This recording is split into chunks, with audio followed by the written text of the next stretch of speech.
player Will.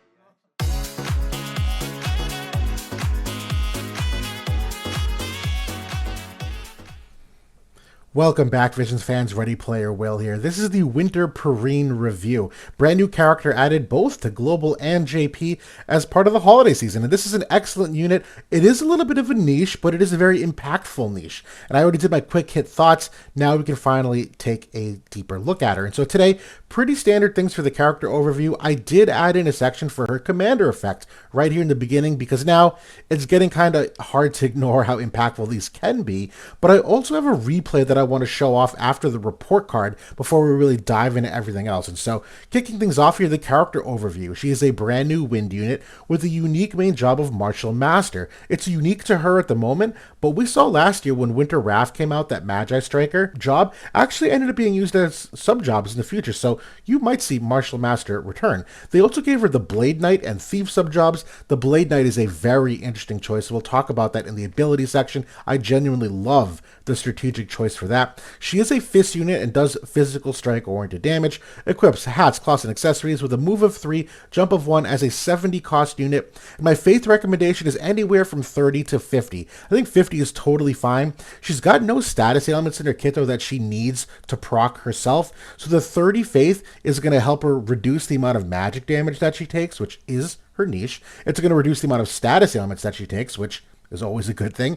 It's going to reduce the healing she receives, so very much team dependent, and there is a risk that her protect might not activate if you go below the 50%, but you might not always have that protect buff on, and so that's a wrinkle to consider with the Blade Knight subjob, as I was just alluding to, but I think 50 faith is totally safe. You don't have to overthink it if you're worried about that. Now, max range of 5 squares away, 2 AoEs, and 2 single target abilities on the kit. Her main weakness is the 15% negative to pierce, 0% to strike, 10% to both the slash and missile, and the 25% to magic. She is absolutely an anti-magic unit, and we'll see that everywhere within this presentation. She does innately have 50% resistance to both blind and sleep. These are very popular, particularly in the Sadali Exia teams, as everyone is seeing, and 10% to berserk, which is on the Riku limit break. So obviously lining up to really counter those Sadali teams, which, spoiler alert, she's virtually the Sadali counter. We'll talk more about that soon, but they gave her 20% critical hit rate,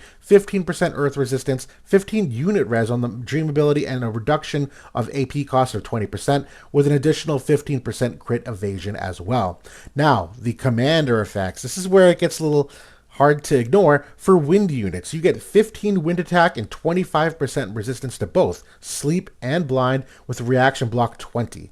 Now for the 4 job categories, bow, fist, staff, black mage, and katana, they all get 15% HP, 10% unit res, and 5% reduction of physical and magic damage. And the in-game ability for her is that when you fall below half health, your units that are part of these 4 classes here on the right, they'll restore 300 CT and recover 15 AP when that happens. This is an excellent effect. It's our first commander that's unique to Guild War, so this certainly will have some impact, particularly for the Katana and Staff Black Mage groups, which are very popular across many levels of Guild War, obviously. Now, the base stats overall, she's in a pretty good spot in all the 4 major categories that I initially look at. I don't really see any weaknesses from a base perspective. Again, she's a 70 cost, so I expect her to be just so slightly behind the 100 cost, and that is true here, but I don't see any problems with the base stats innately. And the total stats, when you include the board nodes, the mastery ability, sure, the attack stat dips just a little bit overall, but there's so much more that goes into the damage calculation than that, and she does have a pretty meaty passive for 40% attack that you will have on most of the time, so this number seems a little artificially low at the meantime. Now the agility, she does come in at 82 agility with these 2 vision cards equipped, upwards of near 88. She will not always have that passive to get her 88 on though. You will likely have that off a good portion of the time, so agility is fair. It's not awful. It's certainly above average, but not top of the charts by any means, or any stretch, or any possibility. The other stats, the crit hit rate is in a healthy spot. It's not amazing. It's not awful. The crit avoidance rate, though, does skew above average because of that 15% from her 140 ability. The accuracy is really her standout niche to a degree, though, where she's one of the top 5 most innately accurate characters in the game because her main passive ability gives her 25% accuracy on it. you're still going to have to gear her heavily for accuracy as you would for any unit to hit the evade units. She's not just a set it and forget it kind of unit, but the potential and the capability is among some of the best you can get in the game currently. And the evasion with the luck scaling equips, she is considered a pseudo evade unit, but with the power creep of the game coming in and where the real evade units are right now, I don't see a ton of upside, but technically she's right there in line with the units like Joom and Ash and King Mon and all these 5th anniversary units. Now for the report card overall, the effective HP and the survivability are Bs. To me, they're not amazing, but the asterisk on the survivability is certainly there. She's absolutely an anti-magic unit, and I think like more specifically an anti-Sadali unit to some degree. And once you think of her that way, everything is going to make a lot more sense. And we'll talk about that more on the next slide, and we'll see that live in the replay. Her damage to me is a B-. Right now it's going to look really good because there's not a lot of strike res in the game, but the defense pen is average. The strike res pen is a little bit below average. She does have 30 AoE res pen on her ability, so that is certainly a nice piece of new tech, but no real crushes or imperils innately in the kit, no barrier break, no protect removal. You're really just banking on the lower than average strike resistance at the moment and some teammates to really enable her damage. Now the agility for me is a B again. It's totally fine, not the fastest, not the slowest. The accuracy is an A, top 5 most accurate units innately with that passive equipped, and she does have a single target attack that she'll use pretty frequently. That is also 30% accuracy for 3 turns, so she will have that on her as a buffer a majority of the time. The evasion is a B, again a pseudo-evade unit. If you do put her with Riku, though, and use the Riku Vision card, there actually is some legit evasion upside, though. The movement is a B. There is a move +1 passive that you can use if you want to, which is also where her agility percent is, so there's a time you might have that equipped. The auto ease of use for me is an A. It's a very easy AI, and having her niche be very much anti-magic and anti-earth makes it a little bit easier to build just because you know exactly what you're going to get. The game disruption, I think, is a B+, and that is very much because of the meta timing that Sadali did need to be curtailed. He's in a variety of different teams, absolutely carrying them, and her commander ability is also rather influential, that it's kind of hard to ignore the game disruption in the short term because of that. Now the passives and the counter abilities are certainly both really good. I'm very happy with what they chose for. The overall job and kit, I think, is a B. It's a very straightforward kit. It's effective in what it wants to do, but I think it does lack a couple things that make it super viable outside of this meta, at least not without a lot of teammate help, which is always something you obviously have to keep in mind when you talk about like team synergies. But my final grade is a B+, and I think that right now, this unit is going to pop current day. She does a lot of things that the game currently needs very well, but I do see a bit of a steeper fall off as time goes on. But who knows? I'm not here to predict the future. But right now, I want to just quickly look at some of the general thoughts because it's going to make a lot more sense when we show that replay. And so my general thoughts as an anti-Sadali unit, I mean, I got like 10 different bullet points here. You can read through them. There's so much earth resistance, magic mitigation, enemy magic res pen reduction, the blind resistance innately. Her TMR, which we haven't talked about yet, has 20% earth res on it. She's got the counter ability and the passes for it. It just goes on and on. That being said, she is also a great mono earth counter with enough accuracy to contend with Riku if you build her that way, but I also think she can counter those Sadali and Exia teams too. Exia does have that missile scaling attack, which Perrene can't really do much against, but overall, from a magic perspective, I still think she holds it pretty well. But where she'll fall off is in the upcoming dagger meta when Venera comes out. Perrene is really meant more for the Sadali-oriented teams, not necessarily the Riku-oriented teams. She really won't hold up all that well in a physical damage meta. Her damage can be stymied pretty easily too. Strike resistance, physical barriers, protect, the Protect 2.0 buff, which is reduce physical damage by a certain percent. All of those things can stop her damage pretty decently. And then even resistance buffs like all element res or human resistance. She does have Dispel in the kit, but it's post damage on her single target attack, which if you're spamming your AoEs or your limit break to start, you're not going to have that Dispel as active all that early in the fight. Now, I will say her commander ability really does carry her value, and her TMR is also an excellent addition to the game with that earth resistance, which isn't in here currently, so that's a very good TMR, which we're going to look at later. Now, just pausing real quick, this was the team I had thrown together just to throw it as a mock against the mono Earth Evade team. I did end up switching 2 of the vision cards here, though, on Ed and Elia, but I just wanted to give you the idea of the Perrene build in particular. Perrene just has the Alex ring, the Dark Tetrasylphid, Esper for the accuracy, the Wind Attack, and the Earth Killer. You also have the Vision cards to help emphasize the accuracy as well, and her own TMR for that Earth resistance. And the Earth team that I'm hitting is my own build that we were running in Guild War, in the top 5 Guild War as of late. And my Riku is like 60 reincarnations in, so you're going to get to see that showcase too. And real quickly, I can't emphasize this enough. This obviously is a wind team into an earth team. It's going to look great, and Ed Elric is going to really surprise you.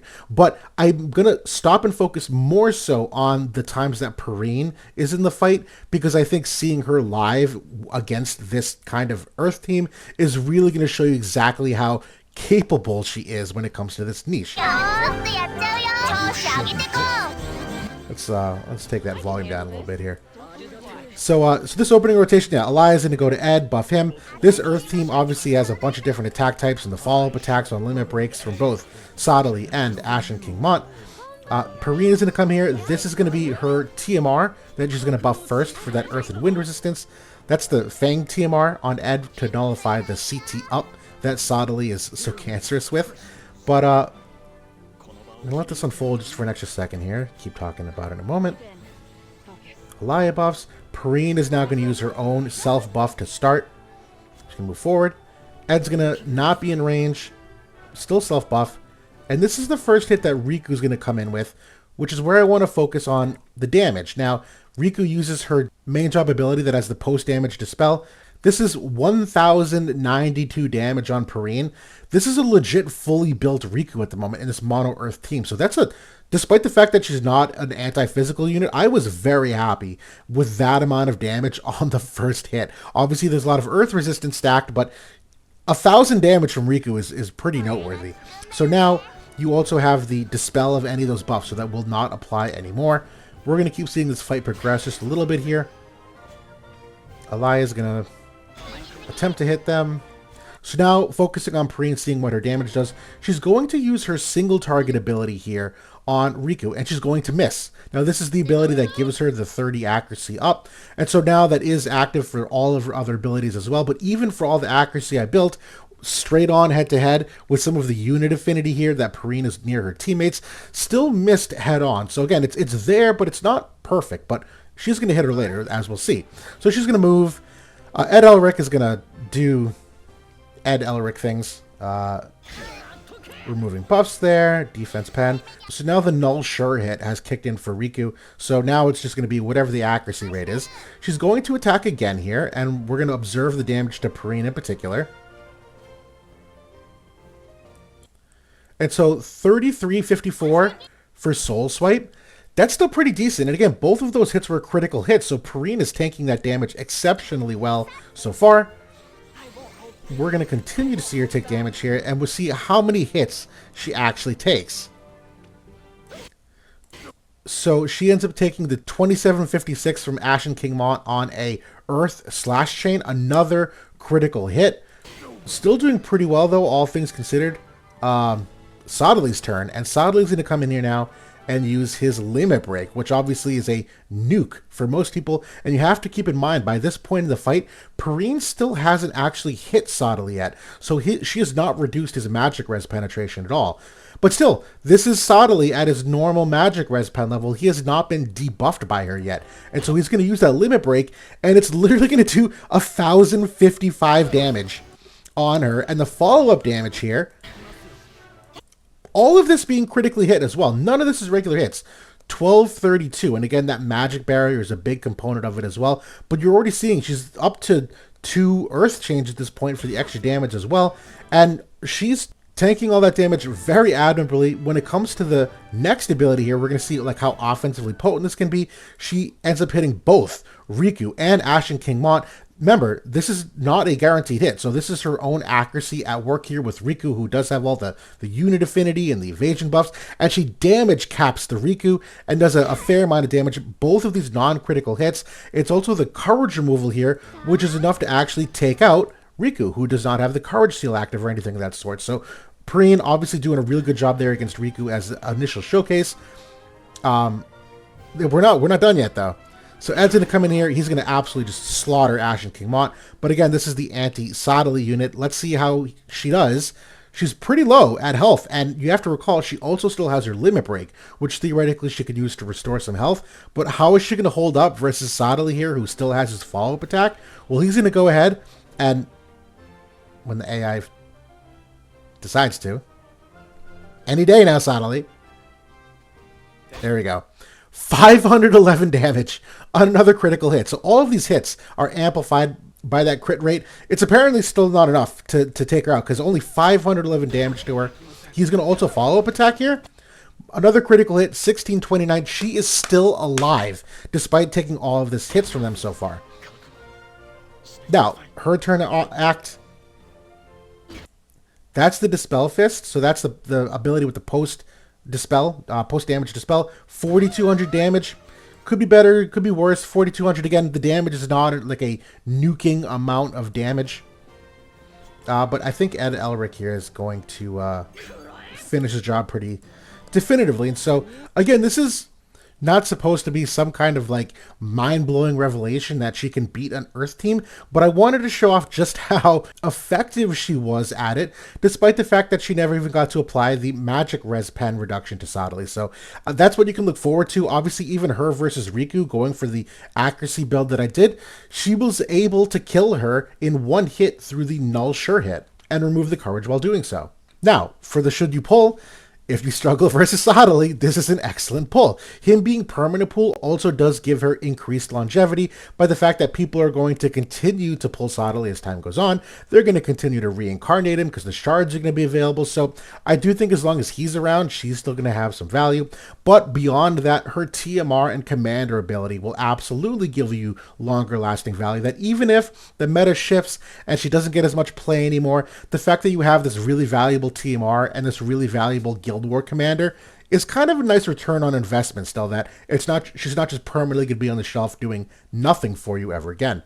Now, this is definitely account and rank specific. Obviously, how badly do you need it? And the thing is, although 70 cost is nice for some cost limited stuff, Strike also has some options for lower cost Strike units already, so I can't say that's an amazing competitive advantage just from a cost perspective. But overall, for me, this is a maybe. Maybe this showcase changed your mind when you saw it in action. Maybe it didn't. Maybe you're already beating Sadali. Maybe you just don't have the viz. All of those things obviously certainly matter.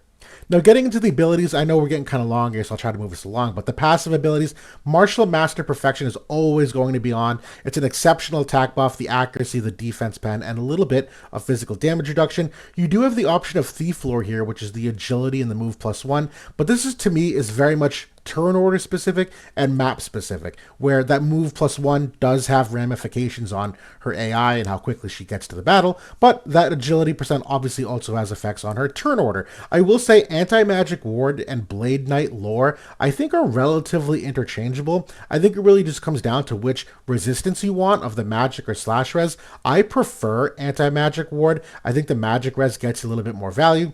I also prefer just the 30% reduction for 3 hits, although the Honeycomb here is certainly very nice. It's basically equal. The Honeycomb is probably a little bit better of a magic mitigator overall, but I think I'd prefer just having the magic resistance. To me, the Blade Knight lore is probably more if you're going against a Gilgamesh style team where it's like a magic scaling slash attacker, but even then I don't think it's a huge difference between the two of them. Now, for the counter abilities, you have 2 pretty decent ones to choose from. Both of these are 70% proc rates based on whether it's magic or magic and slash type damage. This blocking ability is certainly very powerful for the reduction of magic damage of 25%, but it's only good versus magic damage. So if you are seeing some of those slash units or other damage types, this will do nothing for you. Where Counterblade, even then, it's confined to both slashed magic, but this one at least is a post-damage dispel. I don't hate this one, but I think blocking is really the more consistently better one of them but between the two. Now, for the main draw buffs, this teammate buff, we've already talked to these to death. The magic barrier, the magic resistance of 30% to herself and teammates, the debuff weakening of 30%, and the reduction of 30 magic res pen on hit for those 4 turns. The second buff here, I'm going to say is optional. This is a really good buff, don't get me wrong. 60% attack, 30 spirit, 25 unit res and protect is good. this is a great second buff, don't get me wrong. Where you have options are A, if you'd rather have a TMR, but B, I think the Blade Knight buffs are arguably just as competitive depending upon your matchup, and we'll see those in a couple slides. Now, the main job abilities here, again, she's got a giant diamond ability, a smaller cross shape, two of them AoE scaling, two of them unit scaling. You have that accuracy 30% attack that you saw in that demonstration just now versus Riku. Her damage, all of these abilities scales off of 120% attack stat, so the attack stat is really where you want to focus. She does have that sequential follow-up here on the third ability, where you give that extra magic damage reduction to a teammate. And finally, the explosive cross is the one you saw kill Riku in that video, where that was the Dispel of Courage, the Dispel of AoE Wide Res, and it increases the modifier for the more enemies in the AoE, so obviously very potent. When it gets to Limit Break, this is a 20% physical damage increase. It's fine. For me, this is really great for the sequential ability of the 40% heal to that diamond around you, where not only herself but allies will get some of their health restored. That's the best part of this Limit Burst, but obviously it is a little timing dependent. It would stink to use this when you're full health, but even as you saw in that last fight, she actually never used it. So the timing obviously could change depending upon how the fight goes, but I like the ability overall. Now for the sub-job, this double beat is really one of the only imperils in her kit with the 30 defense break. It's a double hit. She does have a self-cure on here of 40%, which honestly, I actually kind of like. This is great for second Guild War fights. Her range, only being a 5 square away unit as well, means that she may have some opportunities in the fight to use this. If you kill an enemy and the next enemy is too far away to hit, she can at least heal up before she gets over there. This one's not bad. I don't mind this one. I think I prefer Blade Knight though, but this one is absolutely more buff specific than damage specific. The Blade Knight Soul, this personal buff, I think is a competitive second option to the one on her main job that I said was optional. I mean, this one gives her re-raise. It also gives her 30 defense pen. It also gives her a reduction of debuff weakening to the enemy of 30. And it's also minus 30 slash attack modifier to those enemies too. This is a very compelling second buff, and even this teammate buff here, I think this one's a lot harder to get right in practice because this Blades Knight protection will repeat, and I don't think it's better than her main buff. But 20 crit evade, 25% slash res, defense and spirit, and the absorb, 50% damage done for 4 turns. She doesn't really have any other self-sustain in the kit other than the Limit Break, and so I actually genuinely really like this sub-job. I just think it makes the AI slightly more complicated in terms of what you might actually end up getting off, but very honorable mention and a very smart choice of them to do this. Obviously, you also have the double hit here of the Wind Imperil, but this is post-damage. It's a slash type attack. I don't expect her to use it, but it's nice that it's there. Now, the Thief sub-job, this is low-key one of the other really great ones. I like the sneak attack for the upcoming evade meta here, where that's a 30% slash imperil on hit, but it's a guaranteed hit when attacking from behind. And so for me, I see this as maybe a late fight ability once the nullify sure hit has worn off. If her hit rate isn't there versus some of these evade units, that she can finally be close enough she can walk around to the back of them and just bam from the back. I love that, but low-key Shadowcast is kind of a nice buff too, depending upon what teams you're building her with. 42% evasion rate is very hard to ignore, and there is some vision card support to enable this kind of playstyle, but that's more higher level, more matchup specific, but the option is there. It's worth mentioning. Now for the TMR review, I keep talking about how great this is, and for lots of reasons. You have 5 different primary stats on it. The 3 agility, obviously love to see. This teammate ability, though, of the wind res, the earth res, and crit evade is very timely. It's new and unique that it's the first earth resistance we have on an ability like this. 2 thumbs up on this accessory. Definitely going to get a lot of use out of it. Now for the job-based vision cards, Strike has been involved in a lot of vision cards recently. The units have been a little slower to come out, and so it's in kind of flux at the moment. It still has the strongest synergies with Sword Knight and Katana, but it's right on the cusp of Staff Black Mage, Dagger, Greatsword, and Mace. There's certainly enough cards there that all it takes is one really strong unit in any one of those classes that, Fist and Perrene by extension is going to benefit. It's a little harder to rainbow team build, in my opinion. I do think Mono Wind has more than enough compelling units, but obviously that's very much an imbalanced team in War of the Visions in 2024.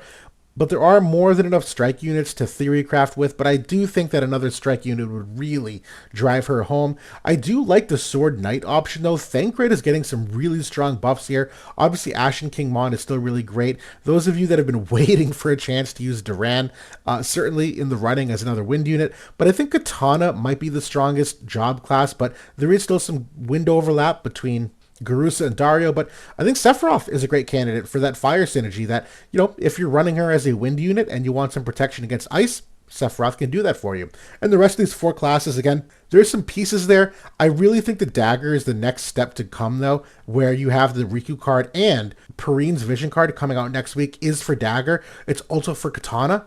And so I think that's where the game is trying to maybe gently nudge her in the future. Now, for the unique equipment, you have the Shooting Star Knuckles. I personally prefer this. It's a strike res pen. It's initial AP. It's the magic reduction of AoE wide res.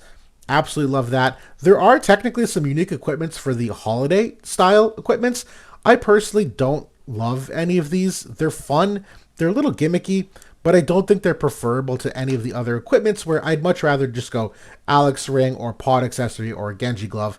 The weapons, you could obviously go for the Dragon Claws. And then when it comes to Espers, Dark Tetrasulfide is my favorite. I think it's a slam dunk with the Earth Resistance, the accuracy, the wind attack. It's literally made for her niche, so I highly recommend that. But certainly Jumbo Cactar, Sildra, Ultros for the defense pen, but even just the generic DPS Espers like Dark Bahamut, Odin, and Dark Odin, all thumbs up as well.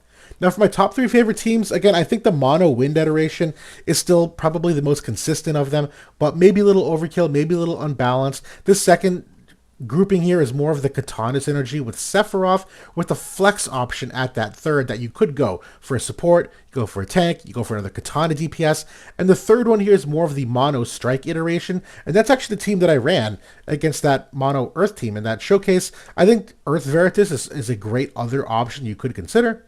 But I think as long as you stay somewhere in this wheelhouse, you'll get Perrene's value no matter what, as long as you're taking her into that matchup that you should be taking her into. And now finally, for the Truststone recommendations, left side, I'm going either HP or Luck. Personally, I go Luck because I want that, extra accuracy for her from that Luck equation. The right side, I'm going Agility, maybe Aim, but she's already pretty slow because of the lack of that agility passive that I typically will be equipping. So I think I'm sticking with the agility. And the right side passives, you have some options. I think these top 3 are musts. The attack 20%, the defense pen, the wind attack.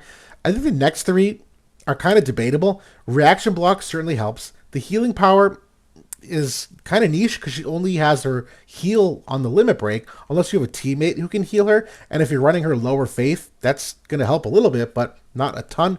I just think other than this, maybe go for the crit rate. You could go for accuracy depending on the equipment you're wearing. Acquired AP wouldn't hurt, but I don't think there's a slam dunk of right side passives that you absolutely need on her other than those top 3. But that's the Winter Perrene review altogether. This is a very exciting unit, just considering some of the impact she can have for where the game is at the moment. I think she's a pretty decent investment for the commander ability and the TMR, and for some of the short-term meta use, particularly because the Pack H refreshed today. But again, it really just depends on what your account looks like and what you want to do with the future. But I'm very happy with her so far. I can't say I'm going to use her everywhere, but she is absolutely a nice tool to have in your wheelhouse. But that's it for now. Thanks for watching, everybody. I'll talk to you all soon.